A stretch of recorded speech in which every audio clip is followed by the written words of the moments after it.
Dumarami na mga sasakyang dumaraan sa South Luzon Expressway para maiwasan ang pila sa mga toll plaza. Naglagay ng mga off-site toll booth sa ilang gasolina sa SLEX. At live mula sa South Luzon Expressway, may report si Von Aquino. Von?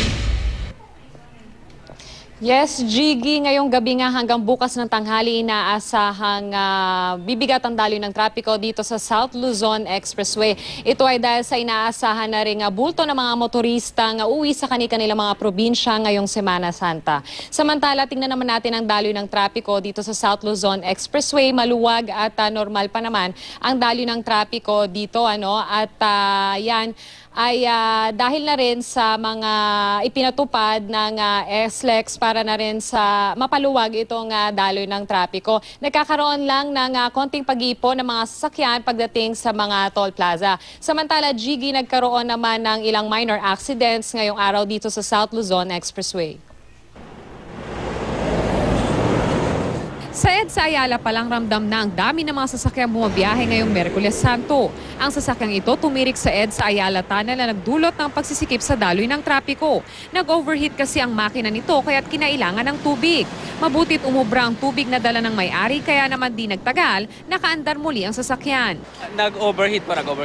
Buti lang, may dala kami tubig, kaso lang ako konti. Karaniwang nasa 240,000 ang bilang ng mga sasakyang dumadaan sa SLEX araw-araw. Pero kapag panahon ng Semana Santa, umaabot ito sa 300,000. Sa dami ng mga sasakyan, umaabot ng 4 hanggang 5 kilometro ang haba ng pila ng mga nagbabayad ng toll. Nagtalaga naman ng mga off-site toll booths sa ilang gasolinahan sa kabaan ng SLEX para mapabilis ang usad ng mga sasakyan. Sa mga biyaheng southbound, pwedeng magbayad ng toll sa Petron San Pedro Station at sa Shell Station pagkalagpas ng PhilInvest. At kapag pabalik na ng Maynila, pwedeng magbayad ng toll sa Shell Santa Rosa Station at Caltex San Pedro. Mag-alas 7 ng gabi humupa ang pila sa off-site toll booth na ito sa Petron San Pedro Station. Pero inaasahan daw ng mga staff na darami ulit ang mga magbabayad ng toll mamayang madaling araw. I could attribute it dun sa engineering intervention na ginawa natin.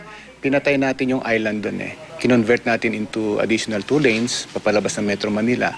And of course, yung ating off-site toll collection. Mas convenient kasi siya eh. Kasi pagka minsan mahaba pa ang pila. Tsaka dito, sandali lang, babayaran na lang. Pagdating mo sa toll gate, iabot na lang. Mas madali siya, mas convenient. Mas mabilis siya. For example, pag kagaya na maraming sasakyan, pipila ka pa doon sa dulo. Unlike pag may ganitong istasyon, makakabayad ka agad. Sa exact toll, pwede ka nang pumila, dire-diretso yung biyahe mo. Pasado alas 7 ng gabi, maluwag sa mga motorista ang Santa Rosa na karaniwang masikip kapag umaga at rush hour. Maluwag din ang Eton exit na patungong Tagaytay.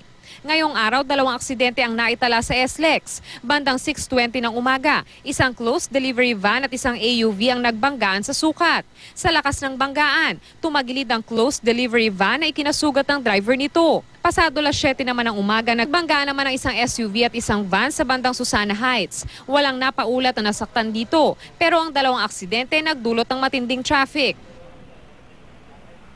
Gigi, sa tala ng SLEX sa abot sa 43 ang bilang ng mga stalled vehicles. Pero ang ilan naman sa mga ito ay nabigyan ng tulong ng SLEX tow trucks. Kaya naman paalala ng pamunuan ng SLEX sa ating mga kababayang babiyahe ngayong Semana Santa ay tiyakin muna pong maayos ang kondisyon ng inyong mga sasakyan bago bumiyahe. Gigi? At Von, kung sakasakali na magkaroon ng mga aberya o di kaya aksidente, saan ba maaaring makipag-ugnayan sa mga taga-SLEX? Yes, Gigi, para dun sa mga kinakailangan ng road assistance, pati na rin dun sa mga may katanungan, maaaring tumawag sa Manila Toll Expressway System sa kanilang hotline number 02-584-4389 o 776-7777 para naman sa Skyway. Gigi? Maraming salamat, Von Aquino.